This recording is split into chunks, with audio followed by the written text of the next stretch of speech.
반갑습니다. 네. 법성계 오늘이 5번째 시간이죠. 오늘은 무명무상제릴체 할 차례입니다. 책 펴시고 400페이지인가 그렇죠.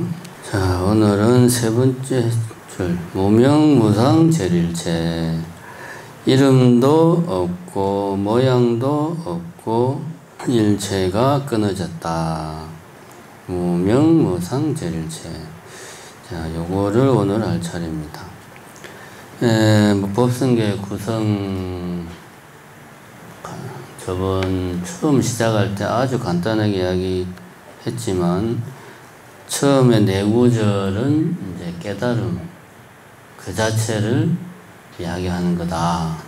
그래서 이거는 깨달은 사람만, 깨달은 분만이 알 수 있는 경계다. 그런 이야기를 했습니다. 그런데 그게 내용이 보니까 법성이라는 게 어떤 거냐 하는 내용이더라. 그렇게 그런 이야기를 했습니다.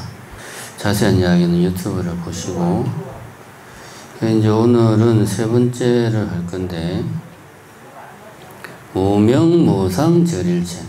뭐가 무명이고 뭐가 무상이고 뭐가 제릴체냐. 이름도 없고 모양도 없고 일체가 끊어졌다. 무엇이? 주어가 빠졌죠. 주어가. 우리가 이제 보통 문장을 만들 때는 주어가 항상 있잖아요. 뭐 나는 집에 간다. 뭐 이렇게. 근데 이제 우리가 일상적으로 말할 때는 그냥 주어는 빼고 말을 많이 합니다. 그냥 집에 갈래? 그러면 내가 집에 간다는 말이죠. 여기서는 이제 우리가 지금 계속 요 앞부분에서는 법성이라는 게 뭐냐 하는 이야기를 하고 있으니까 이 주어가 법성입니다. 법성이라는 것은 모양도 없고, 법성이라는 것은 이름도 없고, 법성은 일체가 끊어졌다. 근데 이제 앞에 말은 이해가 돼. 아, 법성은 이름도 없고 법성은 모양도 없구나. 근데 법성이 일체가 끊어졌다. 이게 무슨 말이지? 말이 이제 우리나라 말은 우리나라 말인데 무슨 말인지 도통 감을 잡을 수 없는 말이에요. 그럼 우리가 이제 이럴 때는 끊어졌다라는 말의 용례를 우리가 한번 살펴보면, 보통 우리가 이 끊어졌다는 말은 이럴 때 쓰죠. 뭐 홍수가 나서 다리가 끊어졌다 할 때 이제 끊어졌다라는 말을 쓰죠. 그 다음에 줄을 잡아 당기니까 줄이 끊어졌다, 이런 표현을 씁니다. 요거는 뭔가 이렇게 길다란 게 두동강 나는 상황이죠. 다리가, 길쭉한 다리가 중간에서 잘라져 가지고 두동강 나는, 줄이, 길쭉한 줄이 있는데 이것이 두동강이 나는, 요렇게 우리가 끊어졌다라는 말을 쓸 때가 있고, 그 다음에 뭐 내 이제 니하고는 인연을 끊을 거야, 이런 표현을 쓸 때는 인연이라는 놈을 반토막으로 끊는다는 말이 아니죠. 나와 너 사이에 맺어진 인연을 끊겠다. 나와 너 사이를 완전히 분리시키겠다. 이제는 더 이상 나와 너 사이에는 연결하는 게 없어. 완전히 끊어버릴 거야. 이런 말이죠. 담배를 끊었다. 그러면 이제 나에게서 담배를 완전히 털어내는 거죠. 그래서 내한테 이 담배는 없어, 이제. 내 몸에는 담배가 없어. 이 담배를 끊었다. 이런 표현을 우리가, 또 이제 끊었다는 표현을 이럴 때도 씁니다. 그럼 여기서 끊었다는 말은 게 앞에 이제 주어가 법성이라고 그랬으니까 법의 본질, 법의 특성이 일체를 끊었다. 이게 법의 본질, 법의 특성, 법의 본성에서 일체가 떨어져 나온 거죠. 쉽게 말하면 관계가 없어, 두 개가. 그런 말이죠. 일체가 끊어졌다라는 말은. 일체는 우리가 저번에 했지만 제법이 일체라고 그랬습니다. 보는 놈과 보이는 대상, 듣는 놈과 들리는 대상. 다음에 냄새 맡는 놈과 냄새 맡는 대상. 뭐 맛보는 놈과 맛보는 대상. 접촉하는 놈과 접촉하는 대상. 생각하는 놈과 생각하는 그 생각의 대상. 이걸 합쳐서 일체라고 그런다. 일체는 제법이란 말이에요. 그러니까 법의 본질에서 제법이 끊어졌다. 관계가 없다. 그런 말이죠. 그리고 제가 법이라고 하는 것은 계속 이야기했지만 뭐 굳이 쉽게 말하자면 단어다. 시계, 내 앞에 있는 이 뭔가가 아니고 시계라는 단어. 시계하면 내가 머릿속에 떠올리는 어떤 이미지. 뭐 그게 이제 좀 어려운 말을 쓰면 개념이 되겠죠. 개념이라는 표현을 쓰면 좀 의미가 좀 들어가 있는 거죠. 그런 게 법이다. 그럼 법의 특성, 법의 본성은 이러한 제법이 제법, 우리 겉으로 드러나는 모양과는 관련이 없어. 절일체, 관계가 끊어져 있는 거야. 그런 말이죠. 일단은 말은 그런 말입니다. 근데 이게 무슨 말인지 이해가 안 되죠. 정상적인 사람이라면 이해가 안 됩니다. 요거를 우리가 이해를 하려면 잠깐 법성계 구성을 이제 이야기를 안 할 수가 없어요. 제가 이제 이야기했지만 앞에 정지소지 비여경까지는 깨달음 그 자체를 이야기하는 거다 이야기했죠. 그 다음에 이제 진성신심 극미묘부터 해가지고 쭉 저 뒤에 능인해인 삼매중 그 앞에까지 시불보현대인경까지는 403페이지 두 번째 줄이죠. 거기까지는 이제 연기의 원리, 연기를 어떻게 하는 거냐. 부처님 가르침의 핵심이 연기잖아요. 연기가 어떻게 되는 거냐라는 거를 쭉 이야기하고 있습니다. 그럼 그 다음에 이제 능인해인 삼매경부터는 나를 위해서 수행하는 게 아니고 수행을 좀 이타적인 수행을 하면 좋다 하는 이야기가 나오고, 그 다음에는 수행을 하면 이러이러한 이익이 있고 좋은 점들이 있다. 이제 마지막에는 그런 이야기가 나옵니다. 핵심은 법성계는 법성에 대해서 이야기하고 있는데 그곳의 내용을 보니까 연기가 주된 내용이 되고요. 연기가 주된 내용이다. 요거 먼저 여러분들이 머릿속에 잘 입력을 해야 됩니다. 그 다음에 그러면은 무명무상절일체, 지금까지 우리는 계속 법성에 대해서 이야기하고 있는데 요 앞에 네 줄은 깨달음 그 자체라고 이야기를 했단 말입니다. 근데 깨달음 그 자체의 내용이 보니까 원흉하고 무이상이고 부동이고 본래 적한 거고 무명이고 무상이더라. 이게 이제 법의 본성, 법의 특성, 법성의 내용이란 말이에요. 그 내용이 한마디로 줄이면 뭐냐? 법성은 공하다라는 말이에요. 법성은 공하다. 원흉하다, 무이상이다, 부동하다, 본래적이다, 무명이다, 무상이다. 이런 것들은 다 공하다는 걸 말하고 있는 거예요. 공하다. 그럼 공하다는 게 어떤 거냐라는 설명이 그 뒤에 연기에 대한 설명이다. 그럼 공하다는 건 다시 말하면 연기하는 것이 공한 것이다. 그런 이야기를 우리가 추론을 할 수가 있죠. 추측을 할 수가 있죠. 이렇게 이제 이야기를 하면 일체가 끊어졌다. 일체를 여의었다라는 말은 뭐냐? 공의 내용은 말 그대로 우리가 눈으로 보고 듣고 만지는 이 모든 것들은 연기하는 것이야 라는 이야기를 하는데, 그 본질은 우리가 겉으로 보이는 이러한 것들하고는 다르고 그거는 완전히 원흉한 거고 무이상이고 이런 것들이야. 본질은 눈으로 보이는 거하고는 달라. 일체는 우리가 눈으로 보이는 거고, 법성은 그 눈으로 보이는 것의 이면의 본질이고, 이게 다르다 이거야. 그래서 절 두 개가 달라요. 끊어졌어요. 그럼 여기까지는 그런가 보다.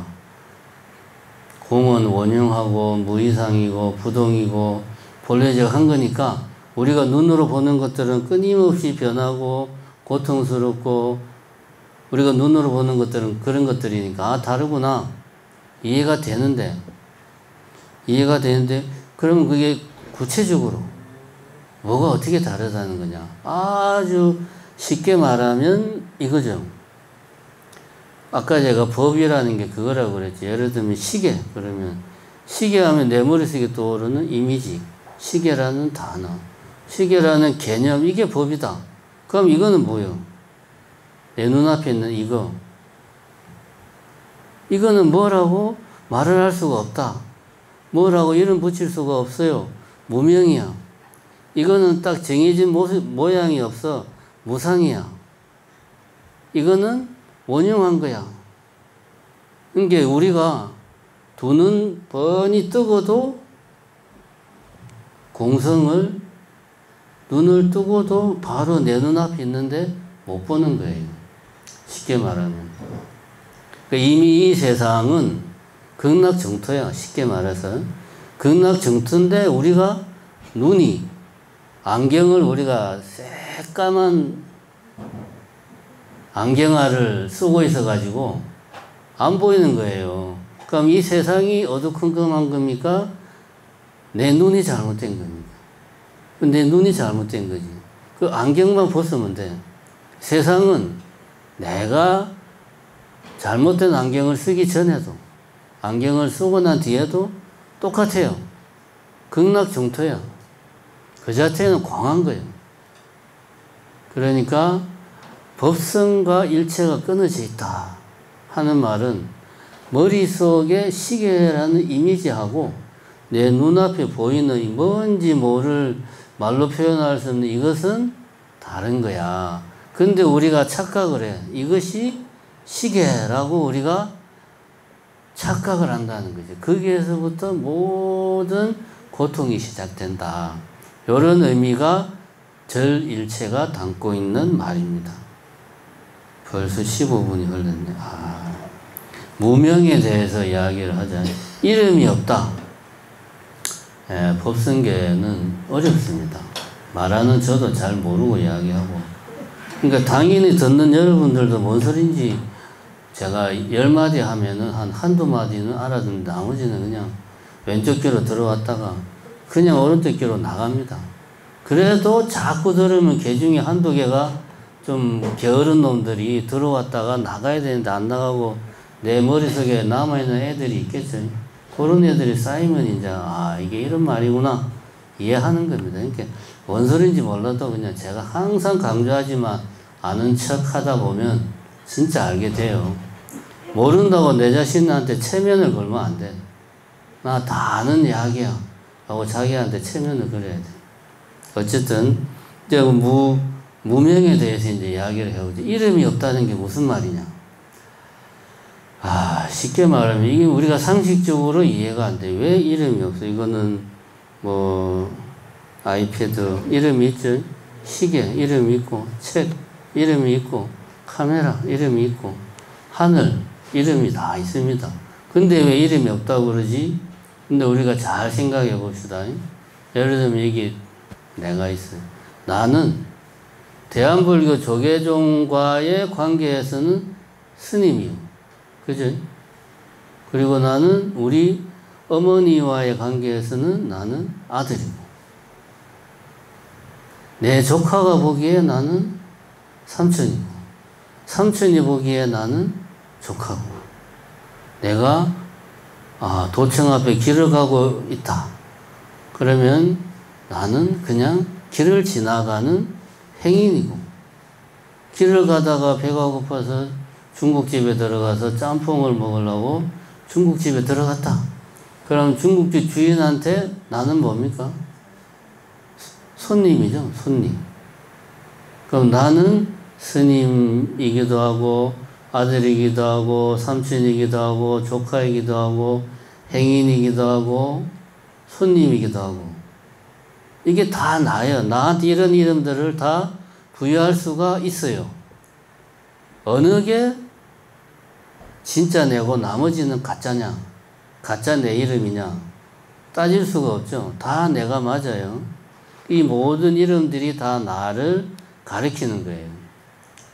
그런데 우리가 생각을 좀 확장을 해보자. 내가 산길을 가고 있는데 3일을 굶은 호랑이가 내 앞에 탁 나타났어. 그럼 그 호랑이한테 나는 뭡니까? 스님입니까? 행인이에요? 손님이에요? 뭡니까? 한 끼 식사죠. 호랑이한테 나는 한 끼 식사야. 그죠? 나는 좀 표현이 이상한데 어머니한테 한 끼 식사다. 말이 안 되죠.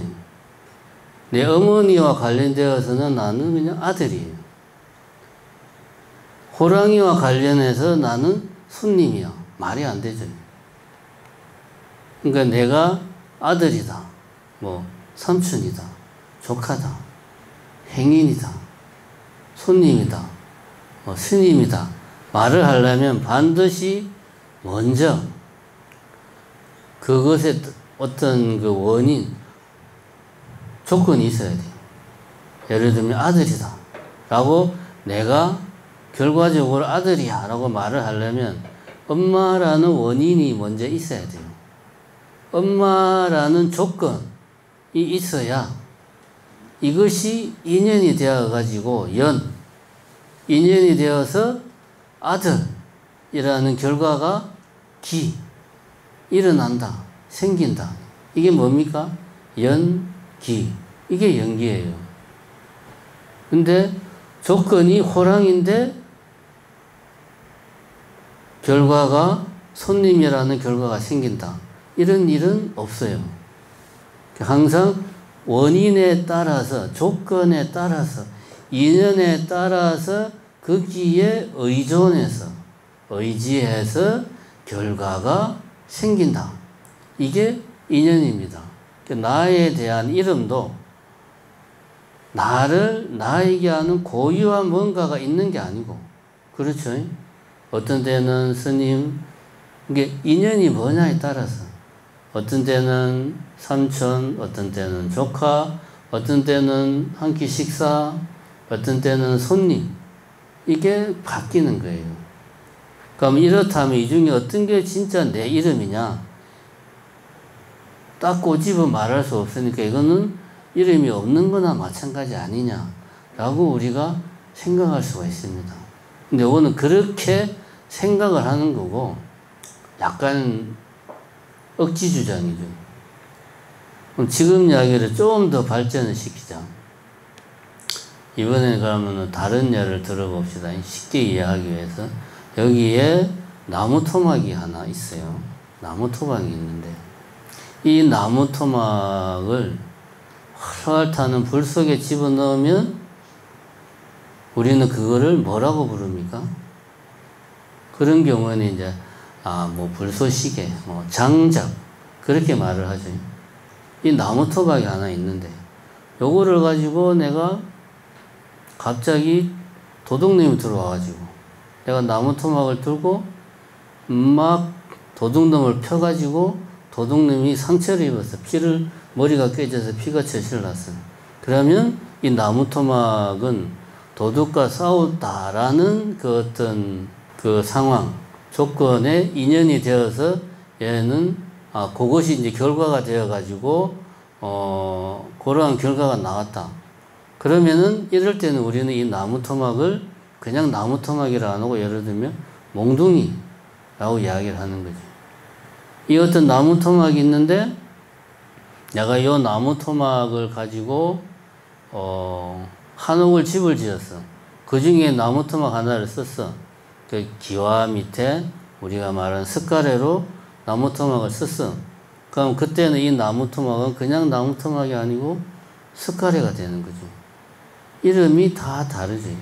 처음에는 그냥 편의상 나무 토막이라고 한 거고 이름이 없어. 없는데 이것이 어떤 결과 집을 지었다. 불이 계속 타오른다. 도둑놈이 머리가 깨졌다. 이런 결과가 발생해야 비로소 이 나무 토막이 불이 계속 타오른다. 캠프파이어를 오늘 저녁에 잘 했다라는 결과가 생겼다. 그럼 이 결과가 생겼을 때 이 나무 토막은 장작이라는 원인이 되는 거지. 원인의 이름이 그때 부여되는 겁니다. 처음부터 이름이 있는 게 아니고 그때 이름이 부여되는 거예요. 도둑놈 머리에 피가 철철 났어. 그러한 결과가 생겼어. 어떤 나무와 도둑과의 어떤 인연에 따라서 결과적으로 도둑놈 머리에 피가 철철 났어. 그럼 그때 우리는 비로소 이거를 나무 토막이라고 안 하고 몽둥이. 그래서 조서를 쓸 때 흉기를 휘둘러서 침입자의 전치사주에 상해를 입혔다. 뭐 진술조서에 이제 그렇게 쓰죠. 흉기가 되는 거예요. 몽둥이. 이게 무슨 말이냐. 원래는 이름이 없어요. 없는데 이것이 연기해서 어떤 결과가 생겨났을 때 비로소 거기에 합당한 이름이 주어지는 겁니다. 이게 무명을 이야기하는 거예요. 이름, 나무 토막 같은 경우 그렇고 컵 같은 경우도 마찬가지죠. 우리는 이걸 그냥 컵이라고 그래요. 그지? 이거는 뭐 초등학생도 보고 컵이라고 그래요. 왜 그러냐 하면 예를 들면 뭐 아까 방금 전에 이야기했듯이 뭐 장작이다, 뭐 몽둥이다, 어떤 결과가 생겨났을 때 비로소 이름이 부여된다 그랬는데 우리는 이것을 컵으로 쓰는 그 물을 마신다 라는 결과를 무수히 많이 반복을 해가지고 이미 우리 속에는 이것은 컵이다라는 이름, 개념이 입력이 되어 있는 거예요. 이미. 다른 게 별로 없어요. 선입견이 꽉 들어가 있는 거예요. 그래서 우리는 이거를 보면 설령 이걸로 내가 물을 안 마셔도 컵이라고 그래요. 근데 만약에 아프리카 원주민이 있는데 이 세상 문명을 접하지 못한 원주민이 있다고 치자. 이 원주민 사이에서는 뭐 그럴 일은 별로 없겠지만 물을 마시는 이런 컵을 사용을 안 하고 그냥 손으로 뭐 물을 떠 마신다든가 그런 문화여서 컵 비슷한 거를 사용하는 문화가 없어. 근데 이런 아프리카 원주민이 어째저째 해가지고 문명사에 와가지고 이걸 처음 봤는데 하필이면은 사람들이 만두피를 만드는 걸 본 거지. 컵으로 딱 밀가루 반죽을 해서 펴가지고 컵으로 콩콩콩 찍어서 동그란 만두피를 만드는 거를 처음 본 거야. 컵으로. 우리는 그게 컵인데 그럼 그 사람이 이걸 보고 저거는 만두 만드는 도구구나 뭐 라고 생각을 하지 컵이라고 생각 안 하겠지. 우리는 선입견이 클 뿐이에요. 우리는. 그래서 원래는 이름이 없는데 어떤 결과가 이 연기에 따라서 결과가 생겼을 때 그에 합당한 이름이 주어질 뿐이다. 제가 이제 나무 토막 이야기했고 나라는 것도 이야기했고 이게 무명입니다. 원래는 이름이 없다. 공하다. 공하다. 공의 내용은 연기다. 그 이야기죠. 한마디로 말하면 무명무상절일체 이어서 계속하겠습니다. 감사합니다.